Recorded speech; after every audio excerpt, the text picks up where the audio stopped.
नमस्कार प्रिय दर्शकों, हर हर महादेव दर्शकों, आप सभी का एक बार पुनः स्वागत है। प्रिय दर्शकों, आज की कहानी बहुत ही ज्ञानवर्धक और शिक्षाप्रद है। आपसे निवेदन है कि आप वीडियो में अंत तक बने रहे। प्रिय दर्शकों, आज का हमारा प्रसंग है कि संसार में सबसे बड़ा पापी कौन है। संसार में सबसे बड़ा पापी पुरुष है या स्त्री है। नीलकंठ पक्षी का यह प्रसंग है। प्रिय दर्शकों, यह कहानी बहुत ही ज्ञानवर्धक है। इस कहानी से आपको अपने जीवन में जीने के लिए ढेर सारी प्रेरणा मिलेंगी। जो भी व्यक्ति, जो भी मनुष्य इस कहानी को ध्यान से सुनता है, उसके जीवन में वो कभी भी धोखा नहीं खा सकता। इस कहानी से आपको आत्मज्ञान की प्राप्ति होगी। प्रिय दर्शकों, संसार में यूं तो हर कोई इंसान पाप करता है, परंतु पाप करने के बाद उसको यह पता ही नहीं होता कि वह पापी है और वह पाप कर रहा है। इस बात का उसे भान भी नहीं होता है। लेकिन संसार में हर मनुष्य पाप करता है। प्रिय दर्शकों, इस संसार में कई लोग ऐसे होते हैं जो रात दिन पाप करते हैं और पाप करने के बाद ये कहते हैं कि हम पापी नहीं हैं। प्रिय दर्शकों, पाप का भागीदारी बनना यानी नरक का वासी होना होता है। प्रिय दर्शकों, इसलिए जितना हो सके पाप से बच के रहे। अपने कर्म में कभी पाप को इकट्ठा ना होने दे। अपने नसीब में पाप का लेखा जोखा नहीं होना चाहिए।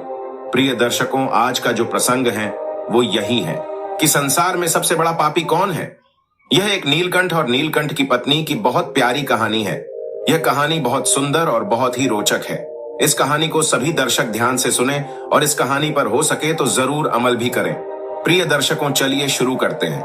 आज का प्यारा सा प्रसंग। एक नगर में एक राजा रहा करते थे। राजा बहुत ही धर्मात्मा थे, बहुत ही पुण्यमान थे।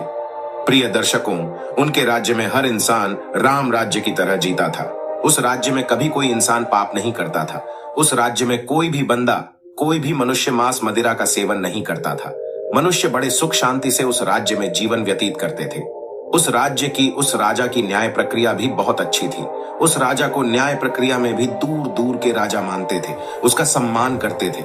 सभी लोग उस राजा की बड़ी तारीफ किया करते थे, क्योंकि वो दान पुण्य में सबसे ज्यादा विश्वास रखने वाला राजा था। प्रिय दर्शकों, उस राजा के पास एक तोता और एक मैना रहा करते थे। दोनों एक पेड़ में रहा करते थे। एक दिन की बात है, नीलकंठ और नीलकंठ की पत्नी दोनों एक ही पेड़ में बैठे हुए थे। नीलकंठ अपनी पत्नी से कहता है, प्रिय, इस संसार में सबसे ज्यादा पापी स्त्री होती है। नीलकंठ की पत्नी कहती है, नहीं, स्त्री नहीं होती है, पुरुष सबसे ज्यादा पापी होता है। प्रिय दर्शकों, इस बात को लेकर के दोनों में वाद विवाद होने लगा। नीलकंठ की पत्नी कहती है, पुरुष सबसे बड़ा पापी होता है, और नीलकंठ कहता है कि पुरुष नहीं, स्त्री सबसे बड़ी पापी होती है। इसी बात को लेकर के दोनों में विवाद चलने लगता है। प्रिय दर्शकों, जब जोर जोर से झगड़ा होने लगा तो राजा को जब पता चला तो राजा उन दोनों के पास आया। राजा ने कराव शास्त्र की पढ़ाई की थी, इसीलिए वह पशु पक्षियों की भाषा को आसानी से समझ पाता था। इसीलिए वह नीलकंठ और नीलकंठ की पत्नी की बातों को भी समझ रहा था। और राजा दोनों से कहने लगा, नीलकंठ और नीलकंठ की पत्नी, तुम दोनों क्यों झगड़ रहे हो। प्रिय दर्शकों, तब दोनों अपनी अपनी बात सुनाते हैं। नीलकंठ की पत्नी कहती है, देखिए राजा साहब, नीलकंठ मान ही नहीं रहा है कि संसार में सबसे बड़ा पापी पुरुष होता है। नीलकंठ कहता है कि राजा साहब, मेरी पत्नी नहीं मान रही है कि सबसे बड़ी पापी संसार में स्त्री होती है। दोनों की बात सुनने के बाद राजा कहता है, राजा नीलकंठ से कहता है कि नीलकंठ, अब आप मुझे ये बताइए कि स्त्री सबसे बड़ा पापी संसार में कैसे है। प्रिय दर्शकों, तब नीलकंठ एक छोटी सी कहानी सुनाती है और कहती है, प्राचीन समय की बात है। उज्जैनी नगर में भर्तरी नाम का एक बहुत ही बुद्धिमान, गुणवान और बड़े प्रतापी राजा भर्तरी राज करता था। राजा भर्तरी धर्म और नीति शास्त्र के बहुत बड़े ज्ञाता थे। उनकी 2 रानियां थीं। एक दिन जब राजा भर्तरी में एक घोड़े पर सवार होकर शिकार के लिए जंगल की ओर जा रहे थे तो रास्ते में एक और राज्य आया। राजा भर्तरी जब उस राज्य में से गुजर रहे होते हैं तभी उन्हें एक बगीचे में एक बहुत ही सुंदर स्त्री बैठी हुई दिखाई देती है। राजा की नजर उस स्त्री में पड़ती है तो वह राजा के मन को भा जाती है और उसके मन में उस स्त्री से विवाह करने का विचार आता है। राजा भर्तरी अपने घोड़े से उतरकर उस स्त्री के पास जाते हैं और उससे कहते हैं कि सुंदरी, तुम कौन हो और तुम कहां रहती हो। राजा की बात सुनकर वह स्त्री राजा से कहती है कि पहले आप मुझे यह बताइए कि आप कौन हैं और मुझसे यह सब क्यों पूछ रहे हैं। राजा उस स्त्री से कहता है कि सुंदरी, मैं उज्जैनी का राजा भर्तरी हूं। मैं तुम्हारे इस तेजस्वी और आकर्षक सुंदर रूप को देखकर तुम पर मोहित हो चुका हूं।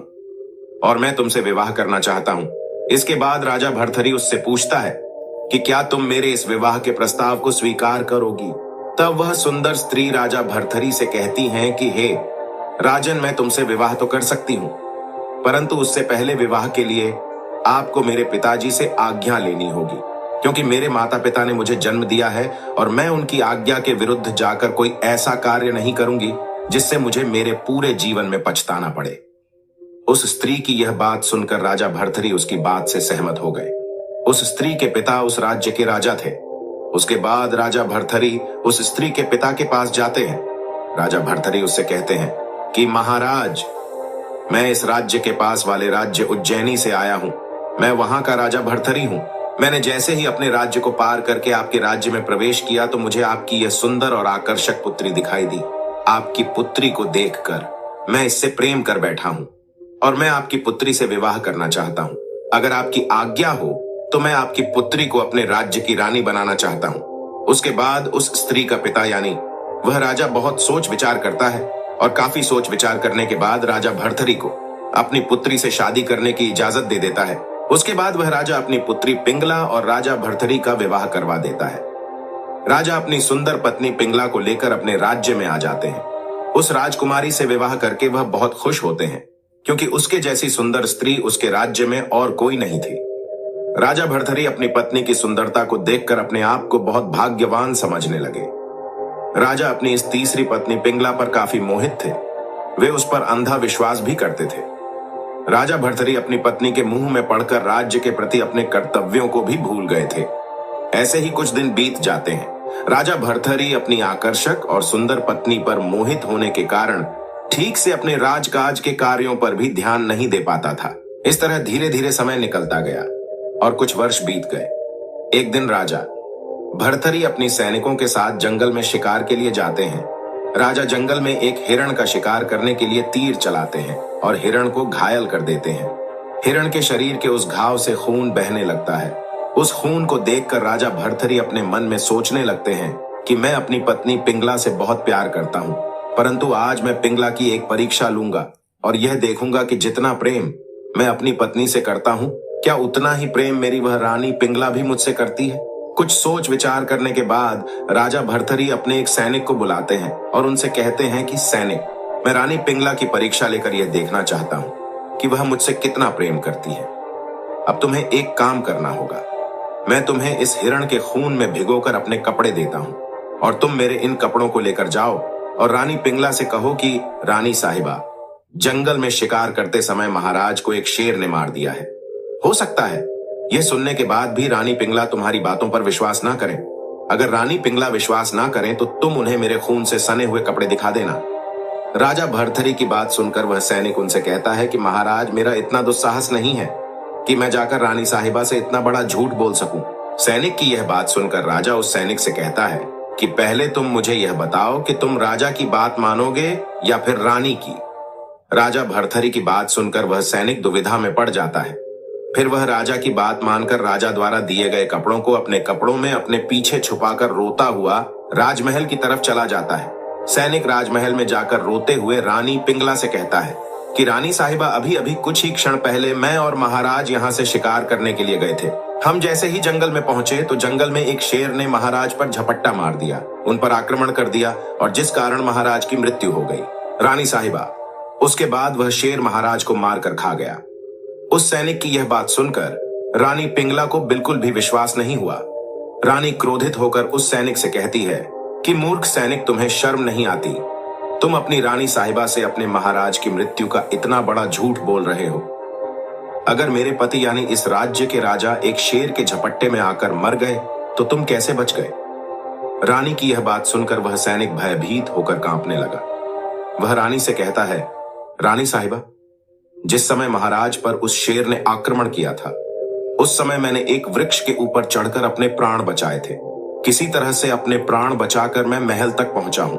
ये बातें सुनकर भी रानी पिंगला सैनिक की बात मानने से इनकार कर देती है और उसके बाद वह सैनिक राजा के खून से सने कपड़े रानी पिंगला को दिखाते हुए कहता है, हे रानी साहिबा, अगर आप मेरी बात पर विश्वास नहीं हो रहा तो आप स्वयं ही महाराज जी के खून से सने हुए इन कपड़ों को देख लीजिए। इन कपड़ों को देखकर आपको मेरी बात पर विश्वास हो जाएगा। महारानी पिंगला ने जैसे ही महाराज के खून से सने हुए कपड़े देखे तो उन्हें महाराज के मरने का विश्वास हो गया और उसी क्षण अपने पति के मरने के सदमे में रानी पिंगला की भी मौत हो गई। दूसरे दिन जब राजा भरथरी अपने महल में वापस आते हैं, महल में आकर देखते हैं तो उसे अपनी सबसे प्रिय रानी मरी हुई मिलती है। राजा अपनी पत्नी की मृत्यु होने पर सोचने लगते हैं कि मेरी पत्नी कितनी अच्छी थी और वह मुझसे कितना प्रेम करती थी। काश मैंने अपनी मृत्यु की झूठी खबर ना दी होती तो रानी आज जिंदा होती। मेरे एक छोटे से झूठ के कारण मेरी पत्नी ने अपनी जान दे दी। धन्य है ऐसी पतिव्रता स्त्री जिसने मेरे एक छोटे से झूठ के लिए अपने प्राण त्याग दिए। उसके बाद राजा अपनी पत्नी की लाश के पास बैठकर फूट फूट कर रोने लगा और राजा रानी की मृत्यु के कारण बहुत दुखी हो गया। जब राजा रानी के दुख में रो रहा था, उससे समझ नहीं आ रहा था कि वह अब क्या करे। उसी समय वहां पर एक तपस्वी गुरु गोरखनाथ जी का आगमन हुआ। गुरु गोरखनाथ जी वहां आकर अपना कमंडल जोर से नीचे फेंकते हैं तो वह कमंडल फूट जाता है। गुरु गोरखनाथ राजा से पूछता है कि राजन तुम क्यों रो रहे हो। उसके बाद राजा उस साधु महाराज से कहते हैं कि महाराज मैं अपनी पत्नी से बहुत प्रेम करता था, परंतु मैं अपनी पत्नी की यह परीक्षा लेना चाहता था कि जितना प्रेम मैं अपनी पत्नी से करता हूं, क्या उतना ही प्रेम मेरी पत्नी भी मुझसे करती थी। और इसके चलते मैंने एक छोटा सा झूठ बोला था और उस झूठ के कारण ही मेरी पत्नी ने अपने आप को मृत्यु का भोग बना लिया। अब मैं अपनी पत्नी की इस पतिव्रता को देखकर रो रहा हूं। गुरु गोरखनाथ जी राजा से कहते हैं कि अब इनकी मृत्यु का शोक करने का कोई फायदा नहीं है। वह अपने टूटे हुए कमंडल की ओर इशारा करके कहते हैं, ये देखो राजन, जिस प्रकार मेरा यह टूटा हुआ कमंडल पहले जैसा नहीं बन सकता, उसी प्रकार अब तुम्हारी रानी भी जिंदा नहीं हो सकती। राजा गुरु गोरखनाथ जी से कहते हैं, गुरु जी आप ही कुछ करें, आप चाहे तो मेरी रानी को जीवित कर सकते हैं। राजा भरथरी को अपनी बात ना मानता देखकर गोरखनाथ जी कहते हैं कि अगर तुम चाहो तो मैं तुम्हारी इस पत्नी को भी जिंदा कर दूंगा, परंतु इसके लिए मेरी एक शर्त है। राजा ने जैसे ही गोरखनाथ जी के मुख से इस बात को सुना कि वह साधु महाराज उसकी पत्नी को जिंदा कर सकते हैं, उसी समय वह राजा गुरु जी के पैरों में पड़ गया और उनसे कहने लगा कि हे गुरु जी, आप ही मेरे दाता हो, आप ही मेरे विधाता हो, आप मेरी पत्नी को फिर से जिंदा कर दीजिए, आपका बहुत एहसान होगा। गोरखनाथ जी कहते हैं, मैं आपकी पत्नी को जीवित तो कर दूंगा और मेरी एक शर्त है, तुम्हें मेरी यह शर्त पूरी करनी होगी, उसके बाद मैं तुम्हारी पत्नी को जिंदा कर दूंगा। जब राजा गोरखनाथ जी से उस शर्त के बारे में पूछता है तो गुरु गोरखनाथ जी कहते हैं, अगर आपके राज्य में कोई भी व्यक्ति मेरे इस कमंडल के जैसा कमंडल बना दे तो मैं तुम्हारी पत्नी को फिर से जीवित कर दूंगा। गोरखनाथ जी की यह बात सुनकर राजा अपने राज्य के सभी कारीगरों को महल में बुलाता है और उन्हें गुरु जी के कमंडल जैसा कमंडल बनाने का आदेश देता है। साथ ही राजा यह घोषणा भी करता है कि जो भी कारीगर गुरु जी के कमंडल के जैसा कमंडल बनाएगा उसको मैं अपने राज्य का आधा हिस्सेदार बना दूंगा। राजा की यह घोषणा सुनकर सभी कारीगरों ने आधा राज्य पाने की लालच में सुंदर सुंदर का कमंडल बनाए और किसी भी कारीगर द्वारा उन गुरु जी के कमंडल जैसा कमंडल नहीं बना। यह देखकर गोरखनाथ जी मना कर देते हैं तो वह राजा गुरु गोरखनाथ जी के चरणों में गिर पड़ता है और गोरखनाथ जी से विनती करते हुए कहता है कि गुरु जी, हम आपकी यह शर्त तो पूरी नहीं कर पाए, हम इसमें विफल रहे, परंतु आप मेरी पत्नी को फिर से जिंदा कर दीजिए, मैं आपका एहसान जिंदगी भर नहीं भूलूंगा। राजा के बार बार विनती करने पर गोरखनाथ जी उस पर दया कर देते हैं और महारानी को फिर से जीवित कर देते हैं। राजा अपनी पत्नी को फिर से जिंदा देखकर बहुत ही प्रसन्न होता है। गुरु गोरखनाथ जी वहां से अंतर ध्यान हो जाते हैं तो वह राजा इसे एक चमत्कार मानने लगा। उस दिन के बाद राजा अपनी पत्नी पर कई गुना ज्यादा भरोसा करने लगा और अपनी पत्नी से पहले से भी ज्यादा प्रेम और विश्वास करने लगा। वह राजा अपनी पत्नी के प्रेम में इतना खो गया कि अपने राजकाज का सारा काम छोड़ बैठा और अपना पूरा समय अपनी पत्नी के साथ गुजारने लगा। राजा भरथरी का एक छोटा भाई था जिसका नाम विक्रम था। राजा भरथरी के इस तरह के व्यवहार को देखकर राजा का छोटा भाई विक्रम बहुत परेशान रहने लगा। वह राजा को यह भी समझाने लगा कि भैया, आप मेरे बड़े भ्राता है और इस राज्य के राजा भी है, आपका कर्तव्य है इस राज्य की रक्षा करना, परंतु आप एक स्त्री के मोह में पड़ चुके हैं, आपको उस स्त्री के अलावा और कुछ दिखाई नहीं दे रहा है। विक्रम इस तरह की बातें अपने भाई को बार बार समझाता, परंतु वह राजा अपनी पत्नी के मोह में इतना खो गया था कि उसे कुछ भी समझ नहीं आ रहा था। एक दिन राजा भर्तरी का छोटा भाई विक्रम अपने अस्तबल में जाता है। वहां पर कुछ घोड़े उसे बहुत ही कमजोर दिखाई पड़ते हैं। विक्रम उस सैनिक से मिलता है जो उनका ध्यान रखता था और उससे कहता है कि इन घोड़ों को ठीक तरह से भोजन भी खिलाते हैं, फिर भी यह सभी घोड़े दिन पर दिन कमजोर क्यों होते जा रहे हैं? मैं ये कई दिनों से देख रहा हूं, परंतु दिन पर दिन प्रत्येक घोड़ा कमजोर होता जा रहा है। ऐसा क्यों हो रहा है? उसके बाद वह सैनिक राजा के छोटे भाई विक्रम को बताता है कि महाराज, मैं आपको सच ही बता देता हूं, ये घोड़े दिन पर दिन इसलिए सूखते जा रहे हैं क्योंकि हमारी जो रानी साहिबा है वह रात्रि के 2 बजे इनमें से कोई एक घोड़ा चुनती है और उस घोड़े पर बैठकर ना जाने कहां जाती है और सुबह होने पर ब्रह्म मुहूर्त में घोड़े को तेज गति से भगाते हुए लाती है, जिसकी वजह से घोड़े आकर सीधा गिर जाते हैं। इस तरह से यह सभी घोड़े धीरे धीरे कमजोर होते जा रहे हैं। राजा का छोटा भाई विक्रम सैनिक से यह बात सुनता है तो वह आश्चर्यचकित रह जाता है कि आखिर मेरी भाभी इतनी रात को कहां जाती है। यह बात सोच सोचकर वह बहुत परेशान होने लगा। उसके बाद विक्रम उस सैनिक से कहता है कि आज रात्रि के समय तुम यहां पर मत रहना। आज रात्रि में तुम्हारी जगह में घोड़ों के पास मैं रहूंगा, घोड़ों की रखवाली मैं करूंगा। आज मैं देखता हूं कि आखिर मेरी भाभी कहां जाती है और क्यों जाती है। उसके बाद राजा के छोटे भाई विक्रम ने उस सैनिक को वहां से जाने का आदेश दे दिया और स्वयं उन घोड़ों की देखभाल करने लगा। जैसे ही रात्रि के 2 बजते हैं तो राजा का छोटा भाई विक्रम देखता है कि उसके भाई की पत्नी आती है और उन घोड़ों में से एक फुर्तीला घोड़ा ढूंढकर उसके ऊपर बैठती है और जैसे ही जाने लगती है विक्रम उसके घोड़े के सामने आ जाता है और अपनी भाभी को जाने से रोक लेता है।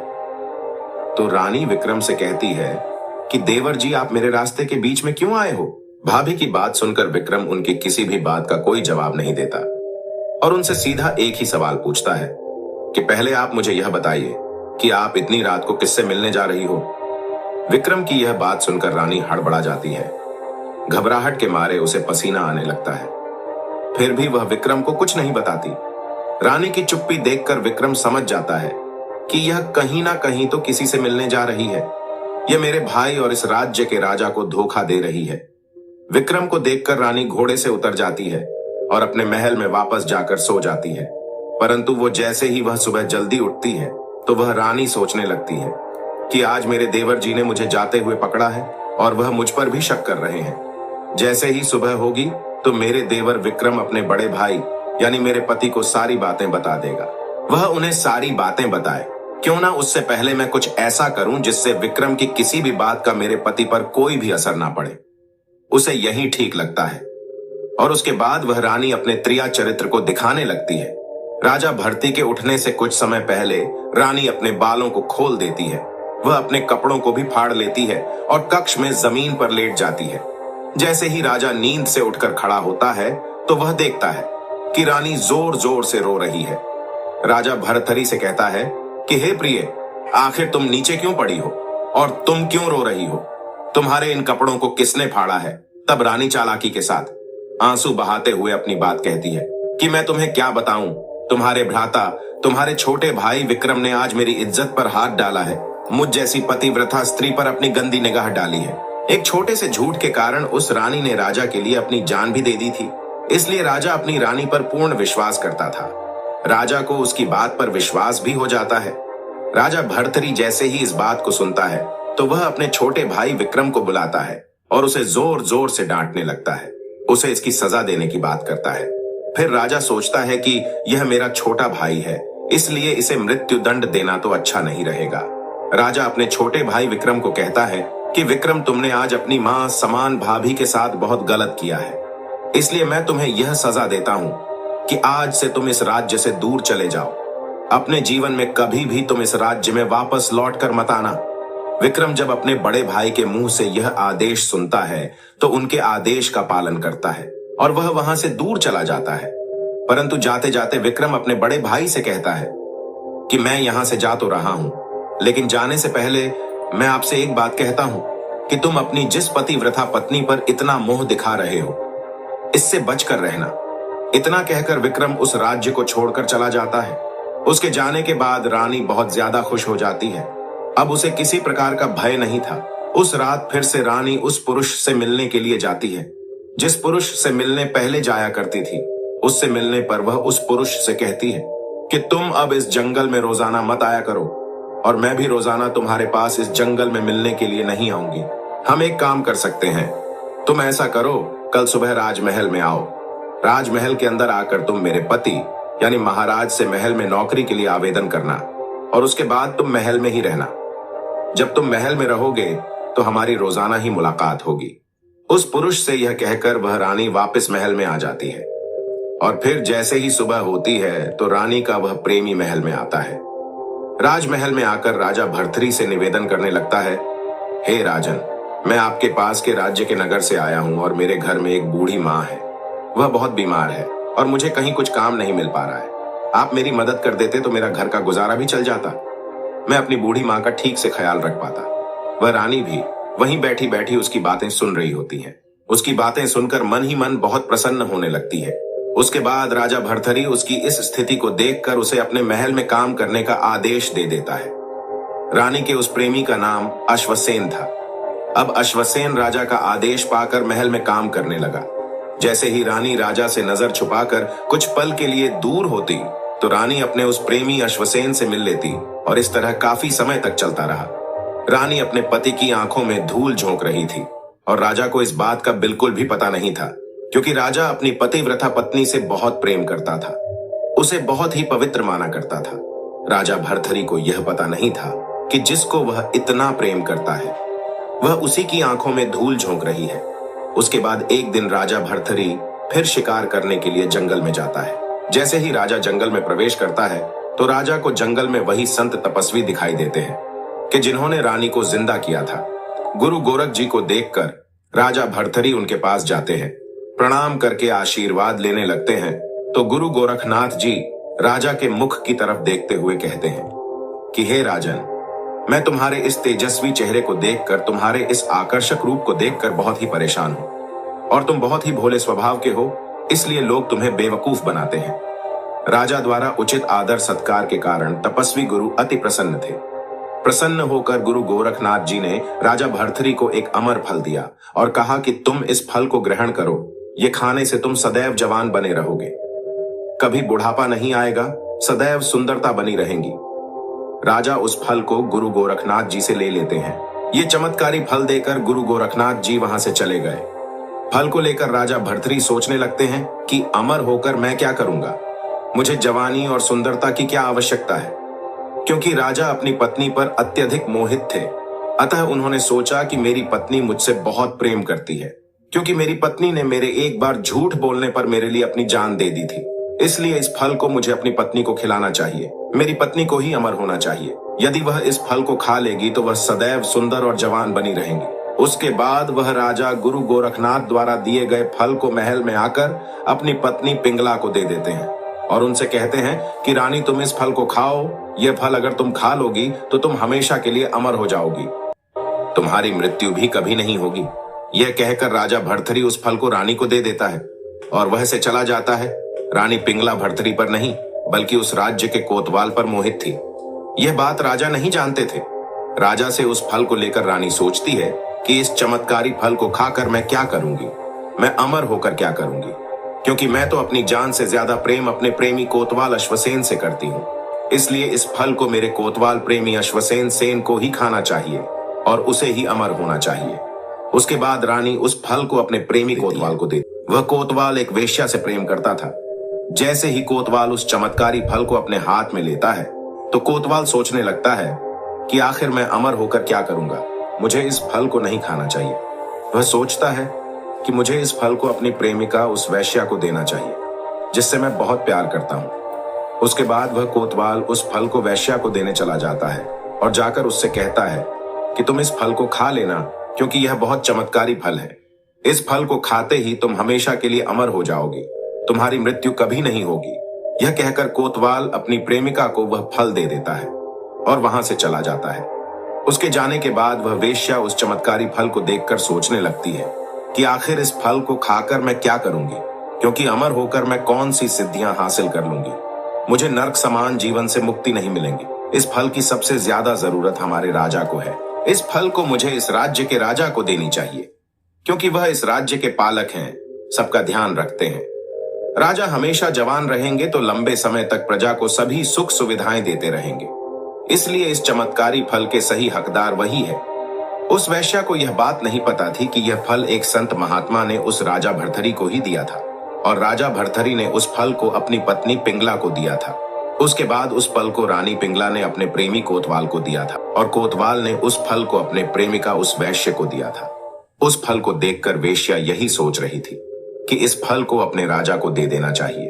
वह वैश्या चमत्कारी फल को लेकर राजमहल में पहुंच जाती है और राजा भर्तरी के पास जाकर कहती है, हे राजन, मैं आज इस दरबार में एक बहुत ही अद्भुत और चमत्कारी चीज लेकर आई हूँ। राजा ने उससे पूछा कि ऐसी कौन सी चीज है, तो वह ऐसे कहने लगती है कि महाराज, आज मैं एक ऐसा फल लेकर आई हूँ जो फल बहुत ही चमत्कारी है।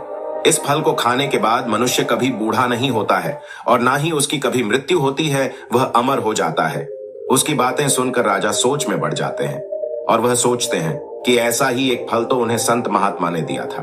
और जैसे ही वह वैश्या राजा को उस फल को देती है, राजा वह फल देखकर आश्चर्यचकित रह जाता है। फल को देखकर राजा भर्तरी समझ जाता है कि यह तो वही फल है जो मुझे संत महात्मा ने दिया था और मैंने अपनी रानी पिंगला को दिया था। उसके बाद राजा उस वैश्या से पूछता है कि आखिर तुम्हें यह फल किसने दिया? तो वह वेश्या राजा से डरकर कहती है कि महाराज, यह फल मुझे मेरे प्रेमी कोतवाल अश्वसेन ने दिया था, जो आपके दरबार में काम करता है।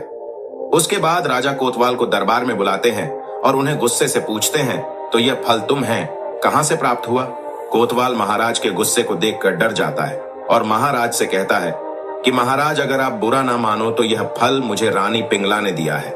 और कोतवाल से जवाब सुनकर राजा हड़बड़ा जाता है और बहुत परेशान हो जाता है और यह सोचकर चिंतित होने लगता है कि मैं अपनी पत्नी से बहुत प्रेम करता था, उस पर बहुत विश्वास करता था। उसके बाद वह अपनी पत्नी को बुलाता है और अपनी पत्नी से कहता है कि प्रिय, मैंने तुम्हें यह फल दिया था, परंतु यह फल इस कोतवाल के पास कैसे आया? राजा की बात सुनकर रानी भी घबरा जाती है। वह राजा के पैरों में गिर जाती है। रानी पिंगला राजा भर्तरी से कह देती है कि महाराज, यह सत्य है कि मैं इस कोतवाल से प्रेम करती हूँ और आपके छोटे भाई विक्रम ने आपसे जो भी कहा था वह भी सच था। रात्रि के 2 बजे मैं इसी कोतवाल से मिलने के लिए जाती थी। ये सारी बातें सुनकर राजा भर्तरी बहुत पश्चाताप करने लगता है। उसके बाद राजा सैनिकों को बुलाकर अपने छोटे भाई विक्रम को ढूंढने का आदेश देता है और विक्रम को बुलाकर अपने गले से लगाकर कहता है कि मेरे भाई, मुझसे बहुत बड़ी भूल हुई। इस भूल का मैं किस तरह से पश्चाताप करूंगा। राजा अपनी पत्नी को, उसके प्रेमी कोतवाल को और उस वैश्या को कारागार में डाल देता है और पत्नी पिंगला के धोखे से राजा भर्तरी के मन में वैराग्य जाग गया और वे अपना संपूर्ण राज्य अपने छोटे भाई विक्रम को सौंपकर उज्जैन की एक गुफा में आ गए। राजा भर्तरी ने उस गुफा में वर्षों तक तपस्या की। नीलकंठ कहता है, महाराज, अब आप ही बताइए कि संसार में सबसे बड़ा पापी कौन है? संसार में सबसे बड़ा पापी पुरुष है या स्त्री है? कहानी सुनने के बाद राजा इस निर्णय पर पहुंचता है। राजा दोनों से कहता है, देखो, अब तुम दोनों झगड़ा करना बंद कर दो। अब इस बात का निर्णय हम करेंगे कि संसार में सबसे बड़ा पापी स्त्री है या पुरुष। कौन है संसार का सबसे बड़ा पापी? राजा सभा बैठा लेते हैं और सभा में इस बात को रखते हैं। राजा सभी मंत्रियों के सामने इस बात का फैसला सुनाते हैं। राजा कहते हैं कि संसार में सबसे बड़ा पापी वह होता है जो इंसान अपनी औकात से नीचे गिर जाए, अपनी सोच से नीचे गिर जाए, अपनी औकात भूल जाए। प्रिय दर्शकों, और राजा इस बात को सुनाते हैं। सभी मंत्री इस बात को मानते हैं कि संसार का सबसे बड़ा पापी वही है, क्योंकि पाप करते वक्त हर इंसान यह नहीं देखता कि वह स्त्री है या पुरुष। पाप कोई भी मनुष्य कर सकता है, स्त्री भी पाप कर सकती है और पुरुष भी पाप कर सकता है। इसीलिए सबसे बड़ा पापी वही है जो अपने आचरण को भूल जाए, जो अपने संस्कारों को भूल जाए, जो अपने से नीचा गिर जाए, यानी खुद से नीचा गिर जाए। वही इंसान संसार का सबसे बड़ा पापी होता है, क्योंकि ऐसे इंसान को यह पता ही नहीं होता कि वह स्त्री है या पुरुष, वह क्या करने जा रहा है। इस बारे में उसे कुछ पता ही नहीं होता। प्रिय दर्शकों, हम उम्मीद करते हैं कि आज की यह जानकारी आपको पसंद आई होगी। प्रिय दर्शकों, इस जानकारी से आपको यह समझ में आ गया होगा कि संसार में सबसे बड़ा पापी कौन है। मिलते हैं अगली ज्ञान चर्चा के साथ अगले वीडियो में। तब तक के लिए नमस्कार, धन्यवाद।